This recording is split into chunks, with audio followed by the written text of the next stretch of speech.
सुप्रभात प्यारे बच्चों, कैसे हैं आप सभी। चलिए आइए शुरू करें हमारी ये कक्षा। आज हम करने वाले हमारी इस व्याकरण की पुस्तक का आखिरी पाठ बच्चों, यह है पाठ नंबर 26 जिसका नाम है कहानी लेखन यानी कि स्टोरी राइटिंग। आइए शुरू करें। देखो बच्चों, कहानी लेखन एक मौलिक गुण है। इसे निरंतर अभ्यास और परिश्रम से निखारा और संवारा जा सकता है। कहानी कहना, कहानी लिखना एक गुण है। यह एक अभ्यासगत कला है। बच्चों में कहानी के प्रति स्वाभाविक उत्सुकता एवं रुचि होती है। बच्चों पता है, देखो कहानी सुनना तो सबको पसंद है ना। आपने सुनी भी होगी कहानी, है ना, सभी को पसंद होती है। तो ये बच्चों एक कला है। जितनी ज्यादा अच्छी कहानी बच्चों को उतना ही ज्यादा इसमें इंटरेस्ट होता है, उतना ही ज्यादा उसको मनोरंजक लगेगा। ठीक है, अब आगे देखिए।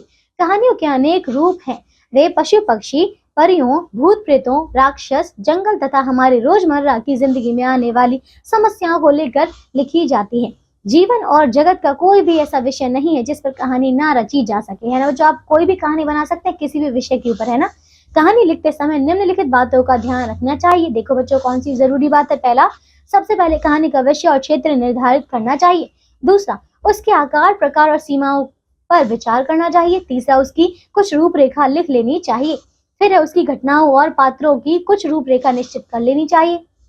कहानी का आरंभ रोचक और उसका अंत मार्मिक तथा आकर्षक होना चाहिए, क्योंकि तभी तो पढ़ने में मजा आएगा, है ना। फिर है कहानी का शीर्षक छोटा और आकर्षक होना चाहिए। ऐसा शीर्षक जो हमें कहानी पढ़ने के लिए प्रेरित करता हो, ठीक है ना।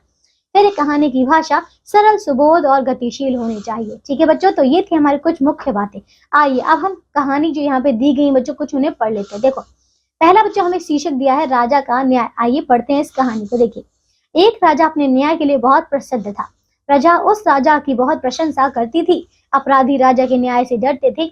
एक बार राजा की सभा में एक सिपाही 2 स्त्रियों और एक छोटे बच्चे के साथ आया। उसने राजा को प्रणाम करके कहा, महाराज, ये दोनों स्त्रियां एक बच्चे के लिए लड़ रही थी, है ना। दोनों ही इस बच्चे को अपनी बताती हैं, आप इसका न्याय कीजिए। तो देखा बच्चों, यानी कि 2 यहाँ पे स्त्रियां जो कि कहती है कि नहीं तो ये बच्चा मेरा है, और दूसरी कहती है नहीं ये बच्चा मेरा है। ठीक है, उन्होंने कहा कि राजा आप तो न्याय कीजिए, है ना। सिपाही की बात सुनकर राजा ने सिपाही से कहा, सिपाही तुम अपनी तलवार से इस बच्चे के 2 टुकड़े करके एक एक टुकड़ा इन दोनों को दे दो, झगड़ा यहीं समाप्त हो जाएगा। ऐसा कहा राजा ने। राजा का विचित्र निर्णय सुनकर सभा में बैठे सब लोग अवाक रह गए, है ना बच्चों, वो कुछ बोल नहीं पाए। सिपाही अपनी तलवार लेकर राजा की आज्ञा का पालन करने के लिए आगे बढ़ा। ठीक है, बच्चे की असली माँ राजा के पैरों पर गिरकर प्रार्थना करने लगी, है ना। उसने कहा कि महाराज, मैं अपने बच्चे का जीवन चाहती हूँ, इसे मत काटिए, इसे दूसरी महिला को दे दीजिए, इस प्रकार वह जिंदा तो रहेगा। ऐसा कहा, है ना।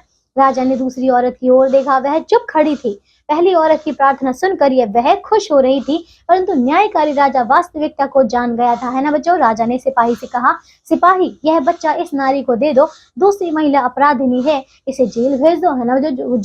जो महिला चुपचाप खड़ी थी ना, जिसने कुछ नहीं कहा था, वही अपराधी थी। बस राजा ने पता लगा लिया। अब आगे, राजा की आज्ञा पाकर पहली तथा असली माँ को बच्चा दे दिया गया और दूसरी स्त्री को दंड दिया गया। इस प्रकार से सही न्याय हुआ, है ना बच्चों। इस कहानी से हमें शिक्षा मिलती है कि सदा सत्य की ही सदा जीत होती है ना।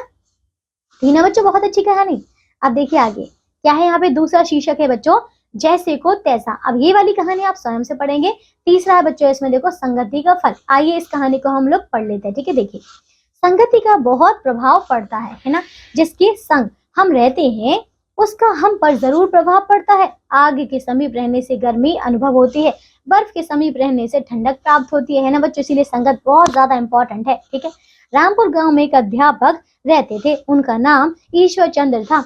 वे स्कूल में बच्चों को बड़े प्यार से पढ़ाते थे। उनका अपना बेटा सुरेश भी उन्हीं के स्कूल में पढ़ता था, है ना। फिर मास्टर जी का एक ही बेटा था, इसलिए वह उनकी आंखों का तारा था। मास्टर जी उसका बहुत ध्यान रखते थे। 8वीं कक्षा तक आते आते सुरेश बड़ा समझदार बन गया। माता पिता उसकी समझदारी को देखकर निश्चिंत हो गए, परंतु स्वतंत्रता पाकर सुरेश बुरी संगत में पड़ गया, है ना। वह बुरे लड़कों के साथ घूमता, कठोर शब्द बोलता, गालियां देता और सिगरेट पीता, है ना बच्चों। माता पिता की शिक्षा उसे बुरी लगने लगी। ठीक है बच्चों, फिर एक दिन मास्टर ईश्वर चंद्र जी उसे बाजार ले गए। वे एक टोकरी सेबों की खरीद कर घर लौटे। उन सेबों में एक गला हुआ सेब था। अब देखिए आगे बच्चों, यहाँ पे सुरेश उसे निकाल कर बाहर फेंकना चाहता था क्योंकि उसमें दुर्गंध आ रही थी, परंतु मास्टर जी ने ऐसा नहीं करने दिया। ठीक है, उन्होंने जानबूझकर वह गला सड़ा सेब टोकरी में रखवाया और ढक दिया। ठीक है बच्चों। दूसरे दिन पिताजी ने सवेरे सुरेश से कहा, उन्होंने कहा कि बेटा सेबों की टोकरी में से खाने के लिए कुछ सेब तो ले आओ। ठीक है। सुरेश कहता है, जी पिताजी मैं अभी लेकर आता हूँ, ऐसा कहा। ठीक है बच्चों। फिर यह कहकर सुरेश ने टोकरी खोली। टोकरी में सभी गले हुए सेबों को देखकर वह बड़ा निराश हुआ। मास्टर जी ने वहीं पहुंचकर सुरेश को बताया। उन्होंने कहा कि एक गले सेब ने बाकी के अच्छे सेबों को गला दिया। एक सड़ी मछली सारे जल को गंदा कर देती है। ठीक है। इसी प्रकार गंदी संगत अच्छे बच्चों को जीवन जो है नष्ट कर देती है। ठीक है। पिताजी की बातें सुनकर सुरेश को अपनी भूल का ज्ञान हुआ। उसने बुरी संगति का त्याग किया और वह अच्छे लड़कों के संग रहकर एक अच्छा नागरिक बना। ठीक है बच्चों। तो ये थी हमारी कहानी और इस कहानी से हमें शिक्षा मिलती है मनुष्य अपनी संगति से जाना जाता है। ठीक है बच्चों। अगर वो अच्छी संगति में है तो वो स्वयं भी अच्छा होगा और अगर वो बुरी संगति में है तो फिर वो खुद भी बुरा बन जाएगा। ठीक है। तो इसीलिए बच्चों आपको भी संगति का पूरा ध्यान रखना है। ठीक है। अच्छे बच्चों के साथ ही रहना है। तो आज के लिए बच्चों सिर्फ इतना ही। अब ये देखो ये पाठ भी पूरा हो गया और आपकी पुस्तक भी पूरी हो चुकी है। अब इन बच्चों अभ्यास के प्रश्न जो भी मैंने छोड़े इनको पूरा कीजिएगा और जो एक कहानी भी मैंने छोड़ी थी उसको भी आप अच्छे से पढ़ेंगे। ठीक है। इनसे शिक्षा भी ग्रहण करेंगे। अब बच्चों मैं मिलूंगी आपकी एक बड़ी कक्षा में। तब तक के लिए आप अपनी परीक्षाओं की तैयारी कीजिए। सारे पाठों को अच्छे से पढ़िए और अभ्यास के प्रश्नों को भी अच्छे से कीजिए। ठीक है बच्चों। अपना ध्यान रखिएगा और खूब मन लगाकर पढ़ाई कीजिए। बाय।